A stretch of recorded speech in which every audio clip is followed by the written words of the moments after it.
ये देखें जी, ये सब टोटल है। और ये मेरे पास क्या है जी, assets held outside Pakistan cash at bank slash and. तो 1 मिलियन का मेरे पास फॉरेन बैंक अकाउंट्स में, जिस कंट्री में मैं रह रहा हूँ, सपोज मैं यूके में रह रहा हूँ, तो बारक्लेज बैंक में मेरे पास 1 मिलियन पड़ा हुआ है। पैसे तो मेरे पास थोड़े पड़े होंगे, शायद मेरे पास 3000 यूरोज पड़े हों, लेकिन मैंने उन यूरोज को 30 जून 2024 को कन्वर्ट किया है पीकेआर में, करेंसी कन्वर्जन रेट लगा के मैंने उसको कन्वर्ट किया है। तो उसके हिसाब से मेरे पास 10,96,000 रुपये पड़े हुए हैं। तो ये अगर आप डिक्लेयर करना चाहें तो आप कर सकते हैं, ना भी करें कोई इशू नहीं है। तो ये मेरे पास 30 जून 2023 के बैलेंसेस कैरी फॉरवर्ड हो रहे हैं, तो मैं इसको 30 जून 2024 के हिसाब से एडजस्ट कर लेता हूँ।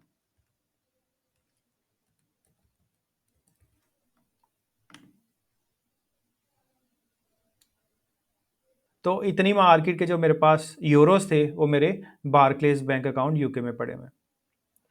कैपिटल और voting rights in foreign company, अगर किसी फॉरेन कंपनी में मैंने इन्वेस्टमेंट की हुई है या मैंने कोई कंपनी ओपन की हुई है यूके में और उसमें मेरी शेयर होल्डिंग है, तो उसकी डिटेल इधर आ जाएगी। सिंपली प्लस पे क्लिक करूंगा, कंपनी का नेम आ जाएगा, किस कंट्री में है, ये ड्रॉप डाउन बना हुआ है। जैसे इस पर क्लिक करता हूँ तो ये सारी कंट्रीज अपीयर होना शुरू हो जाएंगी। कंपनी का इनकॉर्पोरेशन नंबर क्या है, कंपनी कब इनकॉर्पोरेट हुई, मेरी कितनी परसेंटेज है उस कंपनी में, कितनी मैंने इनकम डिक्लेयर की, और कौन सा मेरा टैक्स ईयर था। तो टैक्स ईयर 24 ही होगा डेफिनेटली, अगर मैं 24 की रिटर्न कर रहा हूँ। तो कैंसिल पे क्लिक करता हूँ। तो इस तरह मेरे पास total assets held outside Pakistan आ गए, ये देखें 8,51,000। और टोटल एसेट्स मेरे पास कितने आ गए, 1,84,000 प्लस 8,51,000, 10,35,752 के मेरे टोटल एसेट्स हो गए। नीचे चलता हूँ, credit, non business, advance, boring, credit, deposit, loan, mortgage, overdraft, payable. अगर आपने किसी बंदे से लोन लिया हुआ है या किसी बैंक से लोन लिया हुआ है या आपने क्रेडिट कार्ड लिया हुआ है, तो उसकी डिटेल इधर आ जाएगी, क्योंकि क्रेडिट कार्ड, लोन, एडवांसेस, ये सारे आपके पेबल्स हैं, ये सारी आपकी लाइबिलिटीज़ हैं। तो ये देखें, ये मैंने पहले ये अमाउंट ऐड की हुई है। ये मेरे पास एक बैंक है और बैंक से हमने कार फाइनेंसिंग करवाई हुई है। तो अगर आपने कोई लाइबिलिटी ऐड करनी है तो सिंपली प्लस पे क्लिक करूंगा। तो जो आपका क्रेडिटर है, जिसको आपने पैसे देने हैं, तो इंडिविजुअल है तो उसका सीएनआईसी नंबर आ जाएगा, कंपनी है तो कंपनी के केस में आप उसका एनटीएन लिख दें या इनकॉर्पोरेशन नंबर लिख दें। जैसे बैंक है, बैंक भी एक कंपनी है, तो बैंक का आप एनटीएन लिख देंगे या इनकॉर्पोरेशन नंबर लिख देंगे। सपोज अगर आपको नहीं पता लग रहा तो आप गूगल पे जाएंगे और आप इधर लिख दें बैंक अल्फला एनटीएन। तो ये देखें, ये बैंक अल्फला का इधर एनटीएन आ जाएगा, ये देखें 0698202। तो इधर से आप कॉपी करके ये क्रेडिटर्स में लिख देंगे। और सेकंड कॉलम में क्या आ जाएगा, अगर तो किसी बंदे से नाम लिया हुआ है तो उसका नेम आ जाएगा। और अगर बैंक से लोन लिया हुआ तो सबसे पहले आप क्या लिखेंगे कि लोन की टाइप क्या है, क्रेडिट कार्ड है, कार फाइनेंसिंग है, होम लोन है, जो भी है वो लिख देंगे। उसके बाद आप बैंक का नाम लिख देंगे, फिर आप कॉमा देंगे, कॉमा देने के बाद आप ब्रांच का नाम लिख देंगे, कॉमा देने के बाद आप सिटी का नाम लिख देंगे। तो सिंपली कैंसिल पे क्लिक करता हूँ। तो ये हमारे केस में कार फाइनेंसिंग है। तो सिंपली 30 जून 2024 पे मेरे पास जो अमाउंट पेंडिंग है वो मैं लिख दूंगा। ये अमाउंट आ गई, कैलकुलेट पे क्लिक करूंगा। तो ये देखिए मेरे पास 10,35,752 के मेरे पास एसेट्स थे। और लाइबिलिटीज़ का मतलब मैंने कितने पैसे देने वाले थे, 28,000 मैंने देने वाले थे। तो ये मेरे पास जो नेट एसेट्स करंट ईयर आ गई वो आ गए 10,06,777 रुपये। तो ये मेरे पास एसेट्स एंड लाइबिलिटीज़ मेरे, total assets inside Pakistan, total assets outside Pakistan, total assets और टोटल लाइबिलिटीज़, और मेरे पास जो नेट एसेट्स हैं करंट ईयर के वो टोटल हो गए। उसके बाद मैं जाऊंगा रिकन्सलेशन ऑफ नेट एसेट्स पे। तो जैसे ही मैं रिकन्सलेशन ऑफ नेट एसेट्स पे आया, सबसे पहले मेरे पास आ रहा है net assets current year, net assets previous year. तो ये नेट एसेट्स करंट ईयर हमारे जो पर्सनल एसेट्स एंड लाइबिलिटीज़ हैं, हमारे जो total assets inside Pakistan, outside Pakistan, total liabilities उसमें से लेस हुई, तो हमारे नेट एसेट्स करंट ईयर उसने पर्सनल एसेट्स स्लैश लाइबिलिटी से उठा लिए। नेट एसेट्स प्रीवियस ईयर, अगर तो आपने पिछले सालों में रिटर्न सबमिट की हुई हैं तो नेट एसेट्स प्रीवियस ईयर आपके उधर से रिफ्लेक्ट हो रहे होंगे ऑटोमेटिकली, वो डाटा रिटर्न आपकी फेच कर रही होगी। कि आप अपनी करंट ईयर की रिटर्न ओपन करेंगे, अगर नहीं भी फेच कर रही तो आप कर देंगे इंपोर्ट प्रीवियस रिटर्न या इंपोर्ट प्रीवियस वेल स्टेटमेंट। इसके अलावा अगर आप फर्स्ट टाइम रिटर्न फाइल कर रहे हैं तो इधर आपकी अमाउंट आ रही होगी 0। नीचे चलता हूँ, increase slash decrease in assets, तो 1 मिलियन का मेरे एसेट्स में इंक्रीज डिक्रीज आया है, इसको देख लेते हैं। इनफ्लोज पे चलता हूँ। Income declared as per return for the year subject to normal tax, कोई इनकम मैंने डिक्लेयर नहीं करनी। कोई इनकम ऐसी नहीं है जो एग्जम्प्ट है पाकिस्तान में, कोई इनकम ऐसी नहीं है जो सब्जेक्ट टू फाइनल फिक्स्ड है। एडजस्टमेंट इन इनफ्लोज, इसमें कुछ नहीं आएगा। फॉरेन रेमिटेंस, अगर आपको कोई फॉरेन रेमिटेंस आई है बाहर से, आपने फॉरेन रेमिटेंस लगवाई है अपने personal bank account, Pakistani bank account में, पीकेआर बैंक अकाउंट में, तो आपको उसका पीआरसी मिलता है, प्रोसीड रियलाइजेशन सर्टिफिकेट। जैसे ही कोई फॉरेन रेमिटेंस लगती है पाकिस्तानी अकाउंट में, तो बैंक आपको एक पीआरसी जो है वो ईमेल कर देता है। तो अगर तो आपको कोई फॉरेन रेमिटेंसेज आ रही हैं आपके अपने अकाउंट में, तो आप उसकी डिटेल इधर ऐड कर देंगे, जितनी भी अमाउंट आई है वो आप इधर ये अमाउंट वाले कॉलम में ऐड कर देंगे। इनहेरिटेंस, अगर तो आपको कोई प्रॉपर्टी मिली है तो उसकी अमाउंट आप इधर ऐड कर देंगे। और इनहेरिटेंस के केस में यूजली जो आपकी वैल्यू है वो जीरो ही आ रही होती है। इवन तो अगर आपको कोई प्रॉपर्टी मिली है पेरेंट्स से, तो इनहेरिटेंस के केस में उसकी वैल्यू जीरो आ रही होगी। पेरेंट्स की डेथ के बाद आपको थ्रू सक्सेशन मिली है या इनहेरिटेंस में मिली है कोई प्रॉपर्टी, तो उसकी वैल्यू आप जीरो लिखेंगे। चाहे आप पर्सनल एसेट्स एंड लाइबिलिटीज़ में उसकी डिटेल ऐड करें, जो भी आपका सपोज प्रॉपर्टी है, हाउस नंबर, स्ट्रीट नंबर, नीचे आप सारा लिख देंगे कितने मरले की है, सोसाइटी का नेम और आगे सिटी लिख देंगे, और उसके बाद आप लिख देंगे आगे इनहेरिटेड, और इनहेरिटेड लिखने के बाद आप उसकी वैल्यू जीरो कर देंगे, क्योंकि आपने तो कोई पैसा पे किया नहीं है, आपको तो वो इनहेरिटेंस में मिली है, तो इनहेरिटेंस की वैल्यू जीरो आएगी इधर। अच्छा, इसके बाद आ रहा है गिफ्ट। अगर आपको किसी ब्लड रिलेटिव ने गिफ्ट दे दी है, माँ बाप बहन भाई बीवी बच्चे, तो उसकी अमाउंट इधर आ जाएगी। सपोज उन्होंने आपको कोई अमाउंट गिफ्ट कर दी है, तो आपने एक बात याद रखनी है, जो भी आपने गिफ्ट लेना है इन फॉर्म ऑफ मनी, वो आपको क्रॉस चेक मिलेगा या ऑनलाइन अमाउंट ट्रांसफर होगी आपके अकाउंट में। क्रॉस चेक होगा आपके नाम का, या डायरेक्टली वो आपको अमाउंट ट्रांसफर करेंगे थ्रू ई बैंकिंग। तो ये बात आपने याद रखनी है। अगर आप कैश में मनी रिसीव कर रहे हैं एज ए गिफ्ट, तो आपकी इनकम बन जाएगी, ये बात आपने याद रखनी है। दूसरी बात यह कि अगर आपको आपके पेरेंट्स, आपके माँ बाप बहन भाई या आपके बीवी बच्चे आपको कोई प्रॉपर्टी ट्रांसफर करें, तो आपने तो कोई कॉस्ट नहीं पे की, लेकिन उस प्रॉपर्टी की उस दिन की जो फेयर मार्केट वैल्यू होगी वो आप इधर लिख देंगे गिफ्ट में, और वही अमाउंट आप जाके पर्सनल एसेट्स स्लैश लाइबिलिटीज में जाके जो भी प्रॉपर्टी की टाइप हो, एग्रीकल्चर प्रॉपर्टी है तो एग्रीकल्चर प्रॉपर्टी में उसकी डिटेल्स ऐड कर देंगे, वैसे ही गांव का नाम और नीचे जो जितने केनाल है या जितना आपका मरला है या जितने एकर्स हैं, और आगे आप सिटी का नेम लिख देंगे। रेजिडेंशियल प्रॉपर्टी है तो वैसे ही आप जाके हाउस नंबर, स्ट्रीट नंबर, अपना एरिया घर का, और अपनी सोसाइटी का नेम और अपनी सिटी का नेम लिख देंगे। और उसके बाद जितनी अमाउंट की आपको गिफ्ट मिला है, जो फेयर मार्केट वैल्यू है, इधर भी आप वही अमाउंट लिख देंगे, और अपनी यूएस स्टेटमेंट में जाके भी आप वही अमाउंट लिख देंगे।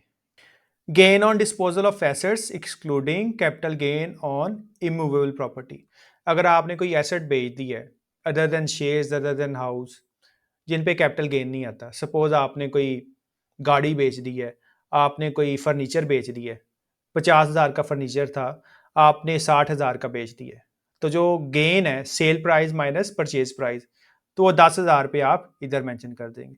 आपकी गाड़ी थी 10 लाख की, आपने 15 लाख में बेच दी, तो जो उसका डिफरेंस है 5 लाख का, जो आपको फायदा हुआ है वो इधर आ जाएगा इस कॉलम में।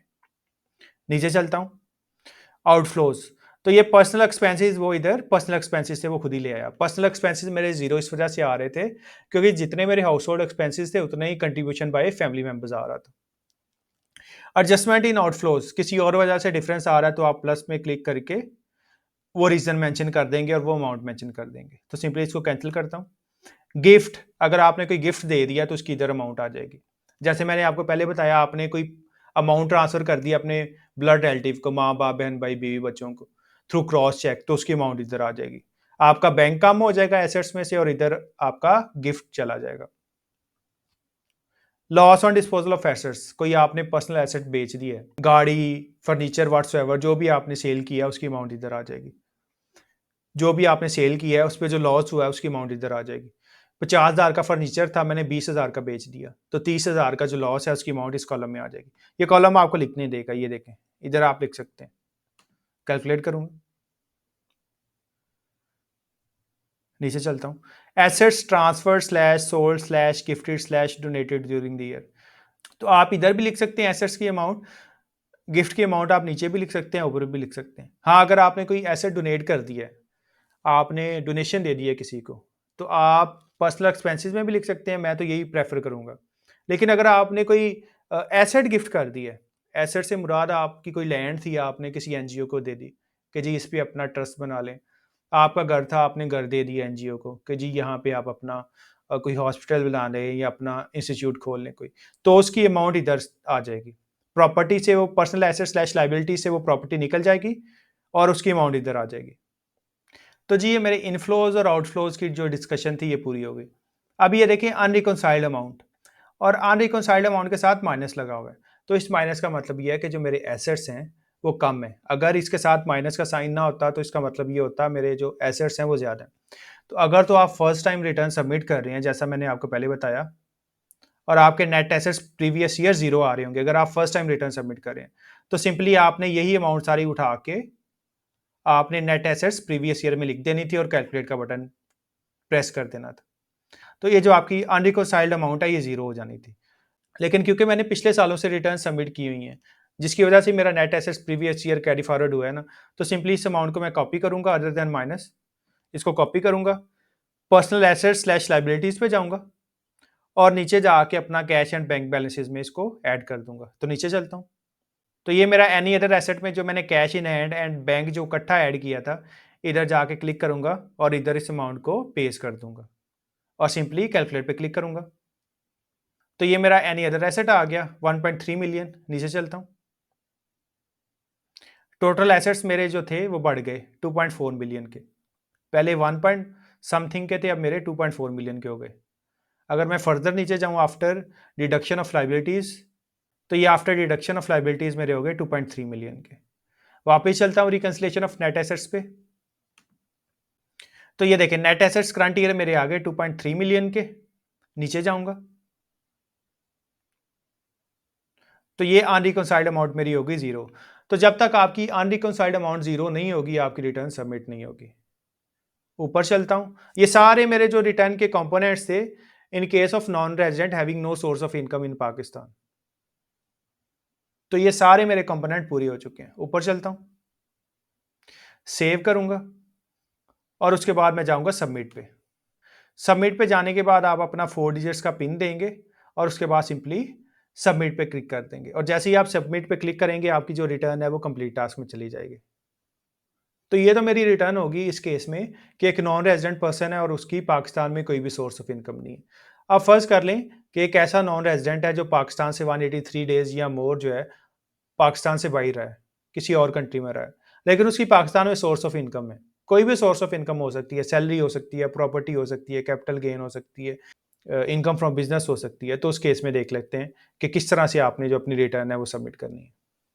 तो जैसे ही आप डैशबोर्ड पे आएंगे तो ये आपके पास आ रहा है file your income tax return. तो आप क्लिक करेंगे नॉर्मल रिटर्न पे, तो सिंपली इस पर क्लिक करूंगा।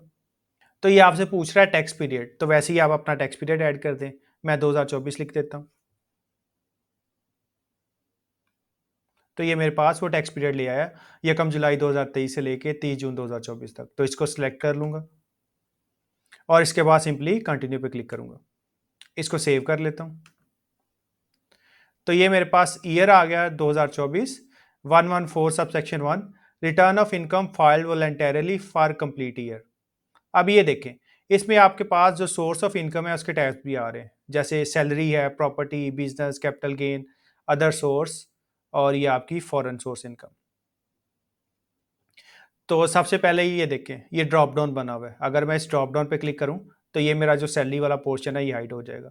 तो जिस भी टैब पे आप क्लिक करेंगे, ये जिसके सामने एरो बना हुआ है वो टैब जो है आपके सामने ओपन हो जाएगा। अब मैं चलता हूँ एम्प्लॉयमेंट के टैब पे, ये जो एरो है इस पर क्लिक करूंगा और उसके बाद ये जो सब हेडिंग है सैलरी वाली, इस पर क्लिक करता हूँ। तो ये देखिए मेरे पास जो इनकम फ्रॉम सैलरी जो है इसका टैब ओपन हो गया। अगर तो आपकी पाकिस्तान में कुछ सैलरी है उसकी अमाउंट आप इधर ऐड कर देंगे। पे वेजेस और अदर रेमुनरेशन में एक ही दफ़ा टोटल अमाउंट में आप उसकी अमाउंट ऐड कर देंगे। अब ये देखें इधर प्लस का बटन नहीं बना हुआ, इसका मतलब ये है कि आप सारी अमाउंट इधर लिख सकते हैं। इधर आप कोई भी फिगर जो है उसको पंच कर सकते हैं, ये देखें आप, और सिंपली कैलकुलेट का बटन प्रेस कर दूंगा। कोई आपको अलाउंसेस मिल रहे हैं उसकी अमाउंट आ जाएगी, कोई एक्सपेंडिचर रिम्बर्समेंट करती है कंपनी ने आपको, आप कहीं एम्प्लॉई थे आप कहीं विजिट पे चले गए, आउट स्टेशन चले गए, आपने कोई होटलिंग के एक्सपेंस कर दिए, फूड के एक्सपेंस कर दिए, एंटरटेनमेंट के एक्सपेंस कर दिए और वो एक्सपेंसेस कंपनी ने रिम्बर्स कर दिए, तो उसकी अमाउंट आ जाएगी। Value of perquisites including transport monetization for government servants, आपको कोई पर्क्स मिल गए हैं, उसकी अमाउंट इधर आ जाएगी। Profit in lieu of or in addition to pay wages और other remuneration including employment termination benefits, अगर आपको कोई एम्प्लॉयमेंट टर्मिनेशन बेनिफिट्स मिल गए, गोल्डन हैंडशेक है, जैसे आपकी वारिद थी, वारिद को एक्वायर कर लिया जैज़ ने, तो जैज़ ने वारिद के सारे एम्प्लॉयज़ को निकाल दिया, तो उन एम्प्लॉयज़ को जैज़ ने गोल्डन हैंडशेक दिया था, 6 माह की सैलरी दी थी और एक लमसम अमाउंट दे दी थी कि आप जो है कहीं और नौकरी ढूंढते हैं, हमने आपको टर्मिनेट कर दिया, तो उसकी डिटेल आ जाएगी। इसके बाद प्रॉपर्टी पे चलता हूँ। तो सबसे पहले एम्प्लॉयमेंट को हाइड कर देता हूँ, इस पर क्लिक करूँगा, ये मेरा एम्प्लॉयमेंट वाला पोर्शन हाइड हो गया। प्रॉपर्टी पे क्लिक करूँगा, ये नीचे मेरे पास आ रहा है रिसीट स्लैश डिडक्शन, जो इसका सब टैब है, इस पर क्लिक करूँगा तो ये देखें टोटल रिसीट्स फ्रॉम प्रॉपर्टी, ये सब हेडिंग है, इसके नीचे ये हेडिंग्स आ रही हैं। रेंट रिसीव्ड आर रिसीवेबल, जितनी आपकी अमाउंट थी रेंट की, जो आपने घर रेंट पे दिया हुआ था, या प्रॉपर्टी थी, या कोई शॉप थी, कमर्शियल बिल्डिंग थी, कोई इंडस्ट्रियल फैक्ट्री थी, वो उसकी अमाउंट इधर आ जाएगी। और ये जो डिडक्शन है 1/5 of rent of building for repairs, ये 1/5 जो एक्सपेंस है वो ऑटोमेटिकली जो सिस्टम है उसको कंप्यूट कर देगा। तो सपोज कर लें कि मेरे केस में रेंट था 4.5 लाख या 4 लाख कर लें, कैलकुलेटर पे क्लिक करूंगा तो ये देखें 1/5 जो अमाउंट बन रही थी उसने ऑटोमेटिकली जो है वो एक्सपेंस आउट कर दी, यानी कि जो 20% थी, 4 लाख का 20% बनेगा 80,000, तो सिस्टम ने ऑटोमेटिकली उसको कंप्यूट कर दिया। तो ये देखें इनकम फ्रॉम प्रॉपर्टी मेरी आ गई 3,20,000। इसको हाइड करता हूँ, बिजनेस पे जाऊँगा। अब बिजनेस पे 3-4 चीज़ें आ रही हैं, मैन्युफैक्चरिंग स्लैश ट्रेडिंग आइटम्स। अगर तो आप कोई मैन्युफैक्चर कर रहे हैं, मैन्युफैक्चर करके सेल कर रहे हैं, तो वो मैन्युफैक्चरिंग स्लैश ट्रेडिंग में आ जाएगी। इसके अलावा अगर आप गुड्स की ट्रेडिंग कर रहे हैं, आप कहीं से गुड्स ले रहे हैं एज ए डिस्ट्रीब्यूटर और आगे सेल कर रहे हैं होलसेलर को या रिटेलर को, व्हाट्सएवर जो भी आपका स्टेटस है, तो उसकी अमाउंट इधर आ जाएगी। तो इधर चलता हूँ मैन्युफैक्चरिंग स्लैश ट्रेडिंग आइटम्स पे। तो इनकम फ्रॉम बिजनेस किस तरह सबमिट करनी है, आप मेरी जो रिटर्न है इनकम फ्रॉम बिजनेस वाली वो देख सकते हैं। उसके बाद चलूँगा अदर रेवन्यूज़ पे। अदर रेवन्यूज़ पे जो भी आपके अदर देन बिजनेस रेवन्यूज़ हैं वो इधर आ जाएंगे, जो बिजनेस नेचर के होंगे। Fee for technical slash professional services, आप कोई टेक्निकल या प्रोफेशनल सर्विसेज दे रहे हैं, यूजली आईटी वाले दे रहे होंगे, तो उसकी अमाउंट आ जाएगी। Accounting gain on sale of intangibles, इसको छोड़ दें आप। Accounting gain on sale of assets, ये भी बिजनेस से पर्टेन कर रहा है। अदर्स, अगर तो आप आईटी की सर्विसेज दे रहे हैं तो आप अपनी इनकम इधर मेंशन करेंगे, आप मैन्युफैक्चरिंग स्लैश ट्रेडिंग में उसको नहीं मेंशन करेंगे। उसके बाद चलूँगा management administrative selling and financial expenses पे, जो भी आपके बिजनेस के खर्चे हुए होंगे मैनेजमेंट के, एडमिन के एक्सपेंसेस हैं वो इधर आ जाएंगे। जो आपके ट्रेडिंग के एक्सपेंसेस हैं जैसे परचेज है, स्टॉक है, सैलरीज, ये सारे आपके मैन्युफैक्चरिंग स्लैश ट्रेडिंग में आ रहे होंगे। इस तरह आप इसको देख सकते हैं। अगर आपने देखना है कि इनकम फ्रॉम बिजनेस किस तरह फाइल करनी है, तो आप मेरी वीडियो देख सकते हैं, how to file income tax return for business. ऐसे ही बिजनेस के एसेट्स एंड लाइबिलिटीज आ जाएंगे। तो इसको मिनिमाइज कर लेता हूँ।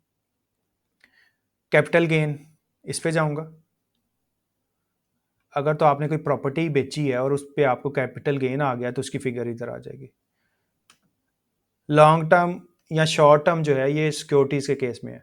आपने स्टॉक एक्सचेंज में इन्वेस्टमेंट की और आपने जो शेयर्स लिए थे वो आपने विद इन 1 ईयर बेच दिए, 2 ईयर्स बेच दिए, 3 ईयर्स बेच दिए, तो जो ये लॉन्ग टर्म या शॉर्ट टर्म गेन है सिक्योरिटीज़ का, ये उस हिसाब से मैटर करता है। तो इसको क्लोज कर देता हूँ। अदर सोर्स पे जाऊँगा, रिसीट स्लैश डिडक्शंस, इस पर क्लिक करूँगा।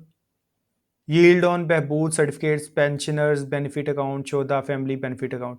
अगर आपने बहबूद सेविंग सर्टिफिकेट्स में या पेंशनर्स अकाउंट में इन्वेस्ट किया हुआ है और उस पर आपको प्रॉफिट आ रहा है, तो उस प्रॉफिट की अमाउंट इधर आ जाएगी। आपको कोई रॉयल्टी रिसीव हुई है उसकी अमाउंट आ जाएगी।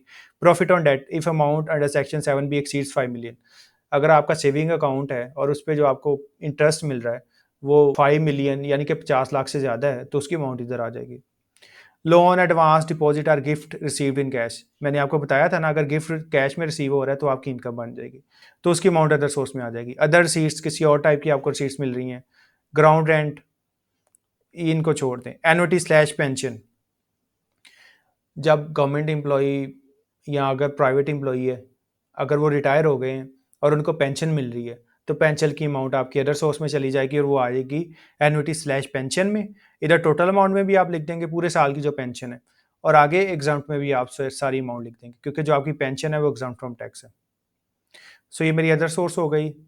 फॉरेन सोर्स स्लैश एग्रीकल्चर, इस पर क्लिक करूंगा, फॉरेन सोर्स पे क्लिक करूंगा। अगर आपकी कोई फॉरेन सोर्स इनकम है तो आप इधर लिख देंगे, लेकिन फॉरेन सोर्स लिखने की जरूरत नहीं है, क्योंकि आप तो पाकिस्तानी रेजिडेंट है ही नहीं ना, जो आपकी फॉरेन सोर्स जो है इधर टैक्सेबल हो।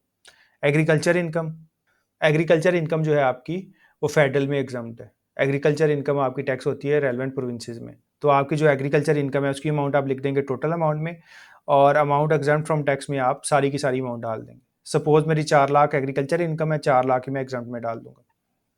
तो मैं आपको करके दिखा देता हूँ, 4 लाख और 4 लाख। इसके बाद सिंपली कैलकुलेट पे क्लिक करूंगा।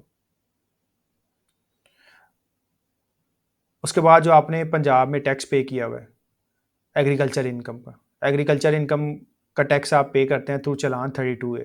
तो अगर तो आपने पे किया हुआ है तो आप उसकी अमाउंट इधर लिख देंगे टैक्स पेड की। अच्छा जी, मैंने प्रॉपर्टी ऐड कर ली और एग्रीकल्चर इनकम ऐड कर ली। अब इसको मिनिमाइज करता हूँ। टैक्स चार्जेबल स्लैश पेमेंट्स, तो इसमें मेरा कंसर्न होगा एडजस्टेबल टैक्स के टाइप के साथ। तो एडजस्टेबल टैक्स के बारे में मैंने काफ़ी कुछ आपको बता दिया, जिन जिन सेक्शंस में आपका टैक्स डिडक्ट हो सकता है।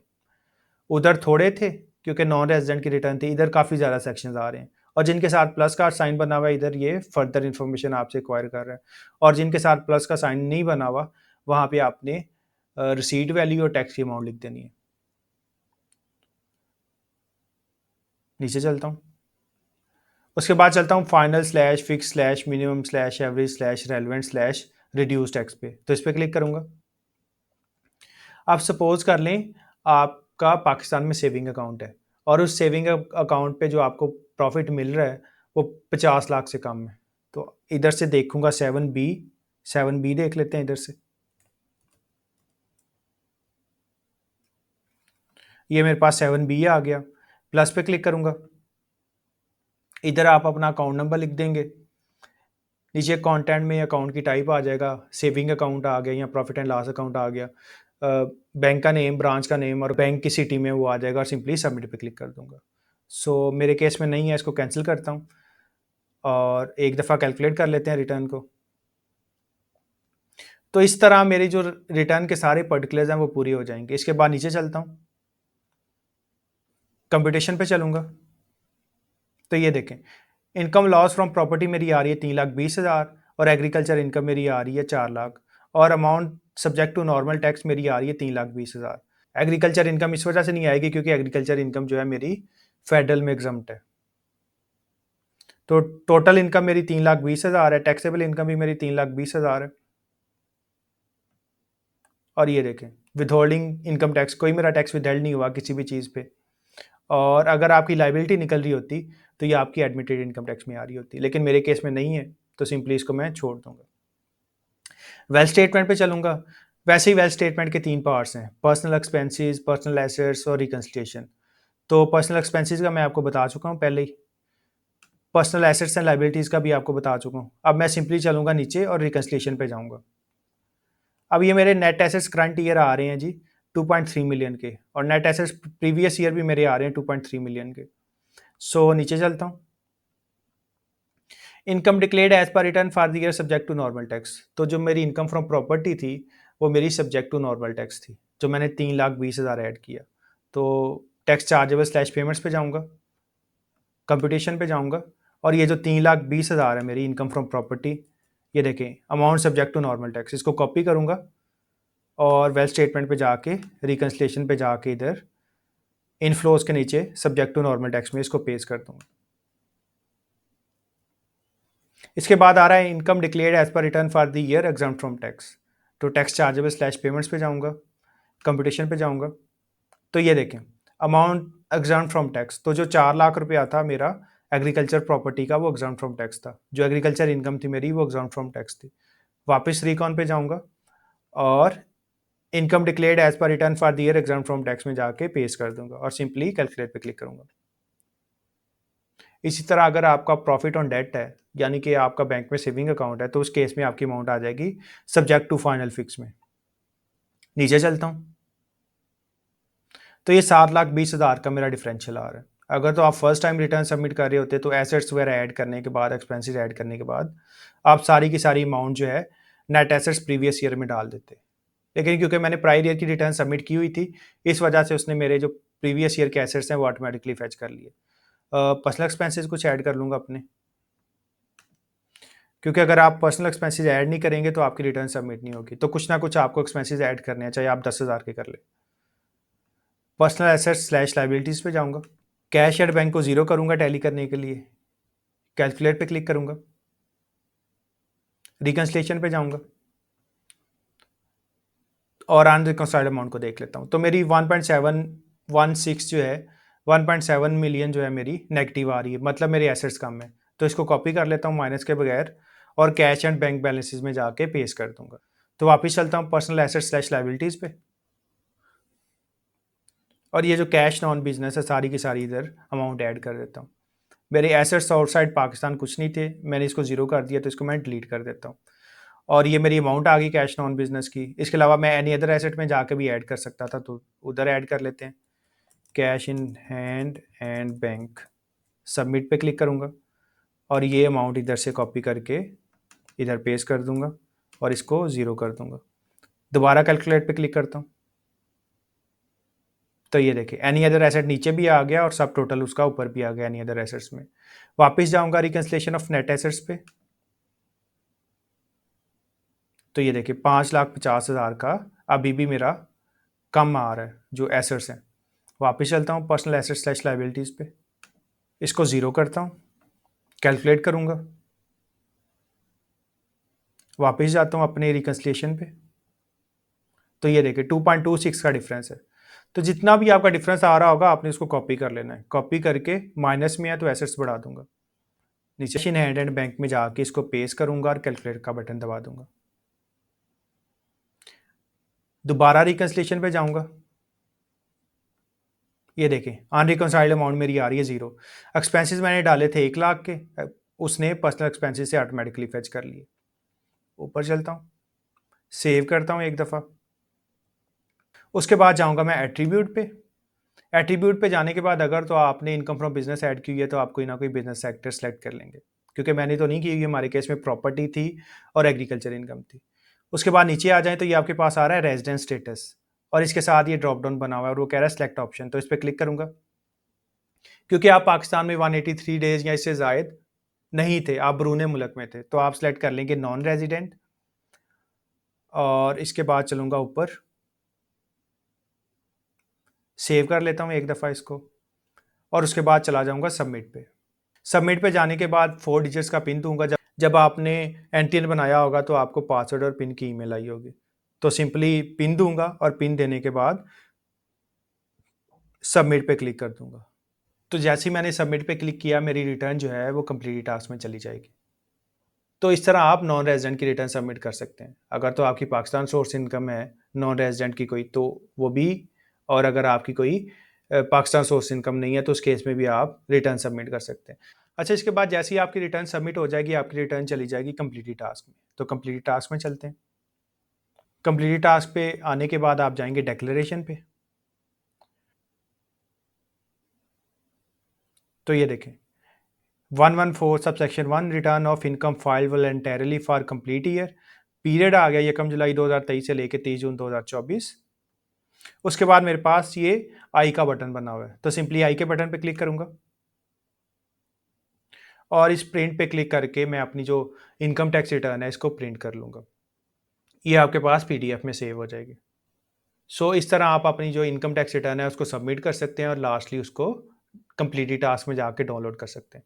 इसके अलावा अगर आपकी कोई क्वेरी हो तो आप मेरे से कांटेक्ट कर सकते हैं, या अगर आपने अपनी इनकम टैक्स रिटर्न सबमिट करवानी हो तो वो भी रीज़नेबल प्राइस में आप हमसे सबमिट करवा सकते हैं। सो ये था आज के लिए। Thank you so much. अल्लाह हाफिज़।